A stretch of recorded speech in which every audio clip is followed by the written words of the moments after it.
Hello കൂട്ടുകാരെ, അപ്പോൾ ക്ലാസ്സിലേക്ക് പോയാലോ? അപ്പോൾ ഇന്ന് ഹിസ്റ്ററിയിൽ നിന്നുള്ള കുറച്ച് ഭാഗങ്ങളാണ് ക്ലാസ്സായിട്ട് ഉൾപ്പെടുത്തിയിട്ടുള്ളത്. അപ്പോൾ ക്ലാസ്സിലേക്ക് പോകാം. ക്രിപ്സ് മിഷൻ 1942 ക്രിപ്സ് മിഷൻ വരുന്നത്.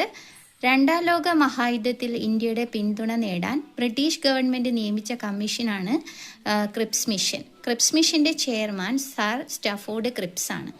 ക്രിപ്സ് മിഷനെ ഇന്ത്യയിലേക്ക് അയച്ച ബ്രിട്ടീഷ് പ്രധാനമന്ത്രി വിൻസ്റ്റൺ ചർച്ചിൽ. ക്രിപ്സ് മിഷൻ ഇന്ത്യയിലെത്തിയ വർഷം 1942 മാർച്ച് 22. ക്രിപ്സ് മിഷൻ ഇന്ത്യയിലെത്തുമ്പോൾ ഇന്ത്യൻ വൈസ്രോയി ലിങ്ലിന്തോ പ്രഭു ആയിരുന്നു.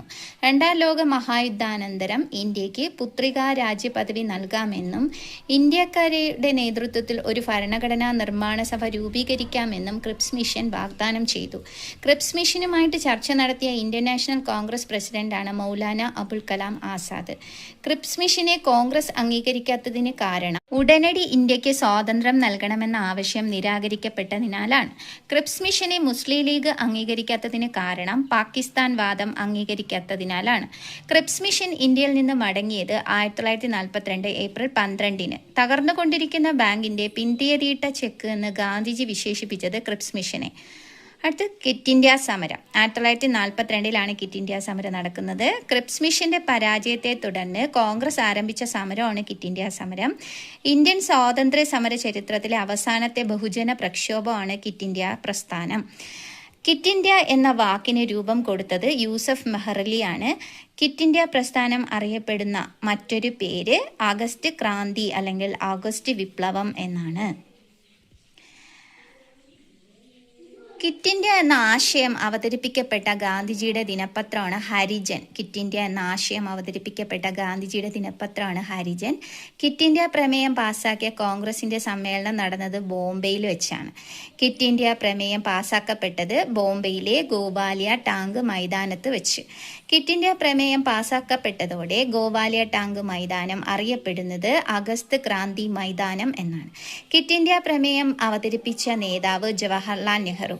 ക്വിറ്റ് ഇന്ത്യ സമരവുമായിട്ട് ബന്ധപ്പെട്ട് ഗാന്ധിജി അറസ്റ്റിലായത് 1942 ഓഗസ്റ്റ് 9. ചില ഇതിലൊക്കെ ഓഗസ്റ്റ് 8 എന്നും കൊടുത്തിട്ടുണ്ട്. ക്വിറ്റ് ഇന്ത്യ സമരകാലത്ത് ഗാന്ധിജി ഉയർത്തിയ ആഹ്വാനം പ്രവർത്തിക്കുക അല്ലെങ്കിൽ മരിക്കുക എന്നതാണ്.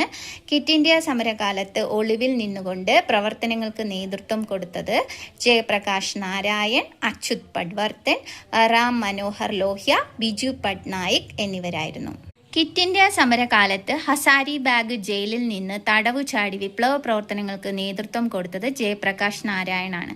ക്വിറ്റ് ഇന്ത്യ സമരകാലത്ത് ആസാദ് ദസ്ത് അല്ലെങ്കിൽ ഫ്രീഡം ബ്രിഗേഡ് എന്ന സംഘടന രൂപീകരിച്ചത് ജയപ്രകാശ് നാരായണാണ്. ക്വിറ്റ് ഇന്ത്യ സമരകാലത്ത് സമാന്തര സർക്കാർ നിലവിൽ വന്ന സ്ഥലങ്ങൾ ബല്ലിയ, സത്താറ, താംലൂക്ക് എന്നിവിടങ്ങളിലായിരുന്നു. സത്താറയിൽ ക്വിറ്റ് ഇന്ത്യ സമരത്തിന് നേതൃത്വം നൽകിയത് നാനാ പാട്ടീലാണ്. ക്വിറ്റ് ഇന്ത്യ സമരകാലത്ത് മിഡ്നാപൂരിലെ താംലൂക്കിൽ, അതായത് പശ്ചിമ ബംഗാളിൽ രൂപീകൃതമായ സമാന്തര സർക്കാർ അറിയപ്പെടുന്നത് താമ്ര ലിപ്ത ജതീയ സർക്കാർ എന്നാണ്. താമ്ര ലിപ്ത ജതീയ സർക്കാരിന് നേതൃത്വം കൊടുത്തത് സതീഷ് ചന്ദ്ര സാമന്തയാണ്. താംലൂക്ക് പോലീസ് സ്റ്റേഷനിലേക്ക് നടത്തിയ പ്രകടനത്തിനിടയിൽ പോലീസ് വെടിവയ്പിൽ കൊല്ലപ്പെട്ട വനിതയാണ് മാതങ്കിനി ഹസ്ര. സത്താറയിലെ സമാന്തര സർക്കാരിന് നേതൃത്വം കൊടുത്തത് നാനാ പട്ടേലും YB ചവാനും ആയിരുന്നു. ക്വിറ്റ് ഇന്ത്യ സമര നായകൻ എന്നറിയപ്പെടുന്നത് ജയപ്രകാശ് നാരായണാണ്. ക്വിറ്റ് ഇന്ത്യ സമര നായിക അരുണ അസഫലിയാണ്. സത്താറയിലെ സമാന്തര ഗവൺമെന്റ് ഭരണം അവസാനിപ്പിച്ച വർഷം 1946. ക്വിറ്റ് ഇന്ത്യ പ്രസ്ഥാനത്തിന്റെ കാലത്ത് മുസ്ലിം ലീഗ് ഉയർത്തിയ മുദ്രാവാക്യമാണ് വിഭജിക്കുക നാടുവിടുക. ക്വിറ്റ് ഇന്ത്യ സമരകാലത്ത് കോൺഗ്രസ് റേഡിയോ പ്രക്ഷേപണം ആരംഭിച്ചത് മുംബൈയിലാണ്. ക്വിറ്റ് ഇന്ത്യ സമരകാലത്ത് സീക്രട്ട് കോൺഗ്രസ് റേഡിയോ എന്ന പേരിൽ രഹസ്യ റേഡിയോ പ്രക്ഷേപണം ആരംഭിച്ചത് ഉഷ മേത്തയാണ്. കേരളത്തിലെ ക്വിറ്റ് ഇന്ത്യ സമരത്തിന് നേതൃത്വം നൽകിയത് ഡോക്ടർ KB മേനോനാണ്. ക്വിറ്റ് ഇന്ത്യ പ്രക്ഷോഭത്തോടനുബന്ധിച്ച് കേരളത്തിൽ തകർക്കപ്പെട്ട സ്ഥാപനങ്ങളാണ് Chemancheri railway station, Thalassery sub കോടതി, നടുവണ്ണൂർ രജിസ്റ്റർ ഓഫീസ്, ചേമ്പാലയിലെ ഉപ്പ് ഡിപ്പോ തുടങ്ങിയവ.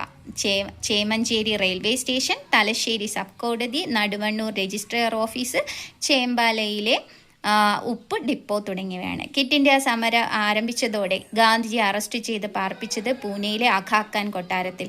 അഘാഖാൻ കൊട്ടാരത്തിൽ ഗാന്ധിജിക്കൊപ്പം തടവിലാക്കപ്പെട്ടവർ കസ്തൂർബ ഗാന്ധി, സരോജിനി നായിഡു, മഹാദേവ ദേശായി.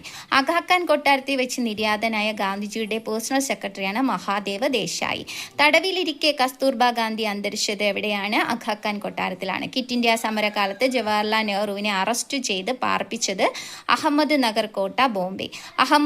അഹമ്മദ് നഗർ കോട്ടയിൽ തടവിൽ കഴിഞ്ഞ കാലത്ത് ജവഹർലാൽ നെഹ്റു രചിച്ച കൃതിയാണ് ഇന്ത്യയെ കണ്ടെത്തൽ.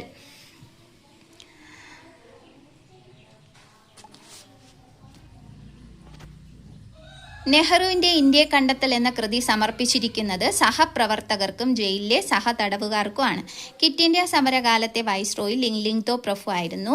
ക്വിറ്റ് ഇന്ത്യ സമരകാലത്തെ Congress president Maulana Abul Kalam Azad. Quit India സമരകാലത്ത് ബ്രിട്ടീഷ് പ്രധാനമന്ത്രി വിൻസ്റ്റൺ ചർച്ചിൽ. ക്വിറ്റ് ഇന്ത്യ സമരകാലത്ത് ഇന്ത്യ സെക്രട്ടറി ലിയോ അമേറി പ്രഭുവാണ്. ക്വിറ്റ് ഇന്ത്യ പ്രമേയം അവതരിപ്പിച്ചത് 1942 ഓഗസ്റ്റ് 8-നാണ്. ക്വിറ്റ് ഇന്ത്യ പ്രക്ഷോഭം ആരംഭിച്ച ദിവസം 1942 ഓഗസ്റ്റ് 9-നാണ്. ക്വിറ്റ് ഇന്ത്യ ദിനമായിട്ട് ആചരിക്കുന്നത് ഓഗസ്റ്റ് 9-ആണ്. റീകൺസ്ട്രക്ഷൻ ഓഫ് ഇന്ത്യൻ പോളിസി എന്ന പുസ്തകത്തിൻ്റെ കർത്താവ് ജയപ്രകാശ് നാരായണാണ്. റീകൺസ്ട്രക്ഷൻ ഓഫ് ഇന്ത്യൻ പോളിസി എന്ന പുസ്തകത്തിൻ്റെ കർത്താവ് ജയപ്രകാശ് നാരായണാണ്. 1857 ശേഷം നടക്കുന്ന ഏറ്റവും ഗുരുതരമായ പ്രക്ഷോഭം എന്ന ക്വിറ്റ് ഇന്ത്യ സമരത്തെ വിശേഷിപ്പിച്ചത് ലിങ്ലിങ്തോ പ്രഭുവാണ്.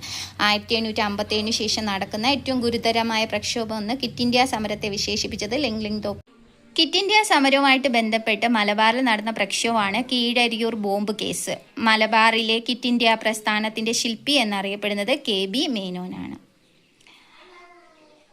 നെക്സ്റ്റ് മൗലാന അബുൽ കലാം ആസാദ്. 1888 മുതൽ 1958 വരെയാണ് കാലഘട്ടം. 1888 മക്കയിൽ ജനിച്ച സ്വാതന്ത്ര്യ സമര സേനാനിയാണ് മൗലാന അബുൽ കലാം ആസാദ്. കോൺഗ്രസിൻ്റെ ഷോബോയി എന്ന് മൗലാന അബുൽ കലാം ആസാദിനെ വിശേഷിപ്പിച്ചത് മുഹമ്മദ് അലി ജിന്നയാണ്. ഉപ്പു സത്യാഗ്രഹത്തിൽ ഗുജറാത്തിലെ ധരാസനയിൽ സരോജിനി നായിഡുവിനൊപ്പം സമരം ചെയ്തത് മൗലാന അബുൽ കലാം ആസാദ്. ഏറ്റവും കുറഞ്ഞ പ്രായത്തിൽ കോൺഗ്രസ് പ്രസിഡന്റായ വ്യക്തിയാണ് മൗലാന അബുൽ കലാം ആസാദ്. 35-ാമത്തെ വയസ്സിലാണ് മൗലാന അബുൽ കലാം ആസാദ് കോൺഗ്രസ് പ്രസിഡന്റായ ആദ്യ സമ്മേളനം 1923 ഡൽഹിയിലെ പ്രത്യേക സമ്മേളനമായിരുന്നു. മൗലാന അബുൽ കലാം ആസാദിൻ്റെ ആത്മകഥയാണ് India wins freedom. Maulana Abul Kalam ആസാദിൻ്റെ ആത്മകഥയാണ് India wins freedom. India wins freedom edit ചെയ്തത് ഹുമയൂൺ കബീറാണ്. അപ്പോൾ ഇന്നത്തെ ക്ലാസ് ഇത്രയൊക്കെ ഉള്ളൂ. എല്ലാവർക്കും ക്ലാസ് ഇഷ്ടപ്പെട്ടുവെങ്കിൽ ലൈക്ക് ചെയ്യുക, ഷെയർ ചെയ്യുക, സബ്സ്ക്രൈബ് ചെയ്യുക. എല്ലാവർക്കും ഷെയർ ചെയ്ത് കൊടുക്കുക. എല്ലാവരുടെയും ഫുൾ സപ്പോർട്ട് പ്രതീക്ഷിക്കുന്നു.